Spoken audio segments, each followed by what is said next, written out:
കാട്ടിൽ രണ്ടു പൂമരത്തിൽ പാർത്തിരുന്നു കൂട്ടുകാരാം ചെങ്കിളിയും പൊൻകിളിയും കുഞ്ഞുനാൾ മുതൽ. കാട്ടിൽ രണ്ടു പൂമരത്തിൽ പാർത്തിരുന്നു കൂട്ടുകാരാം ചെങ്കിളിയും പൊൻകിളിയും കുഞ്ഞുനാൾ മുതൽ. ചെങ്കിളിയും പൊൻകിളിയും കുഞ്ഞുനാൾ മുതൽ. വേനൽക്കാലം വന്നിടുന്നു, കരുതിടേണ്ട ഭക്ഷണം.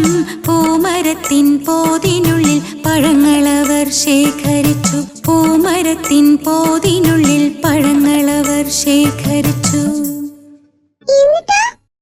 ആ മരത്തിൽ പതുങ്ങിയെത്തും കള്ളനവൻ പൂവാലൻ.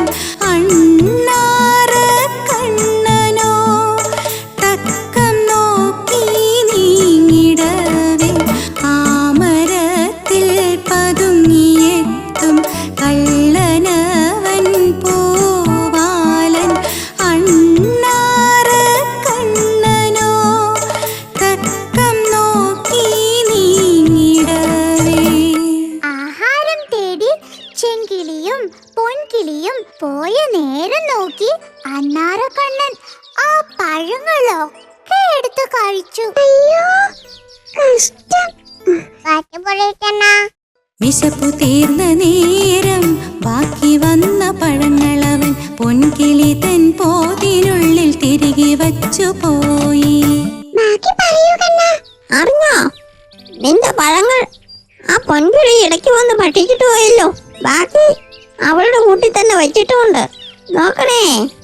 അവിശ്വാസത്തോടെയാണെങ്കിലും ചെങ്കിളി തന്റെ കൂട്ടിൽ വന്ന് നോക്കി. പഴങ്ങളൊന്നും കാണാനില്ല. അവൾ പിന്നീട് പൊൻകിളിയുടെ കൂട്ടിൽ കയറി നോക്കി. അപ്പോഴല്ലേ കാണുന്നത്, താൻ ശേഖരിച്ചു വച്ചത് കുറെ അവിടെ ഇരിക്കുന്നു. ചെങ്കിളിക്ക് പൊൻകിളിയോട് ദേഷ്യമായി. അണ്ണാറക്കണ്ണൻ പറഞ്ഞത് സത്യമാണെന്ന് അവൾ വിശ്വസിച്ചു. ചെങ്കിളി പൊൻകിളി വന്നപ്പോൾ പറഞ്ഞു, നിനക്ക് ഭക്ഷണം വേണമെങ്കിൽ എന്നോട് ചോദിച്ചാ പോരെ, മോഷ്ടിച്ചെടുത്ത് കഴിക്കണോ? അയ്യോ, നീ എന്താ ഈ പറയുന്നത്? ഞാൻ ഭക്ഷണം എടുത്തെന്നോ? വേണ്ട, നീ അഭിനയിക്കൊന്നും വേണ്ട.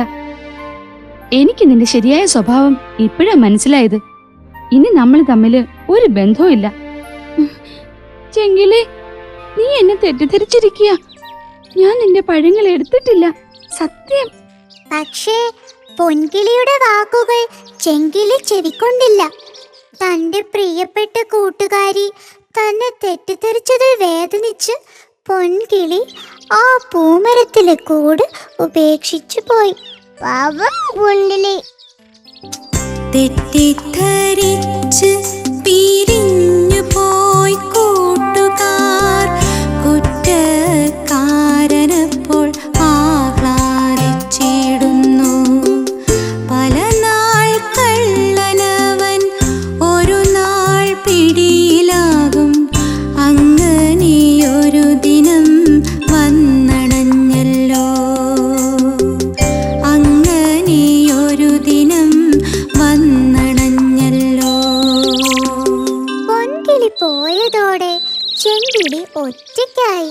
ഒരു ദിവസം അവൾ ആഹാരം തേടി പോയെങ്കിലും മനസ്സുഖം തോന്നാത്തതിനാൽ ഉച്ചയോടെ തിരിച്ചു കൂട്ടിലേക്ക് തന്നെ വന്നു. തന്റെ കൂടിനടുത്ത് എത്തിയപ്പോ ആരോ അതിനുള്ളിൽ കയറിയിട്ടുണ്ടെന്ന് ചെങ്കിളിക്ക് മനസ്സിലായി. അവൾ ഇലകൾക്ക് പിന്നിൽ മറഞ്ഞിരുന്നു നോക്കി. അപ്പോഴത കണ്ടു അണ്ണാറക്കണ്ണന പോതിൽ നിന്നു പുറത്തു ചാടിയിടുന്നു. അപ്പോഴത കണ്ടു അണ്ണാറക്കണ്ണന പോതിൽ നിന്നു പുറത്തു ചാടിയിടുന്നു. പിന്നെ അതിവേഗം ചില്ലകളിലൂടെ ചിലുചിലയെന്നു കൊതിച്ചു നീങ്ങി. പിന്നെ അതിവേഗം ചില്ലകളിലൂടെ ചിലുചിലയെന്നു കൊതിച്ചു നീങ്ങി. അണ്ണാറക്കണ്ണൻ ആഹാരക്കള്ളൻ ആനന്ദമോടങ്ങു പോയിടുന്നു. അണ്ണാറക്കണ്ണൻ ആഹാരക്കള്ളൻ ആനന്ദമോടങ്ങു പോയിടുന്നു. ചെങ്കിളിക്ക് വലിയ വിഷമമായി. സത്യമറിയാതെ തന്റെ കൂട്ടുകാരിയെ തെറ്റിദ്ധരിച്ചതിൽ വേദനിച്ച് അവൾ ഒരുപാട് കരഞ്ഞു. പിന്നെ ക്ഷമ ചോദിക്കാനായി കാട്ടിലെല്ലായിടത്തും തന്റെ കൂട്ടുകാരിയെ തിരഞ്ഞു. പക്ഷേ പൊൻകിളിയെ അവൾക്ക് എങ്ങും കണ്ടെത്താനായില്ല. ആ പാട്ട് കേട്ടോ? ചെങ്കിളി പാടുന്നതാ.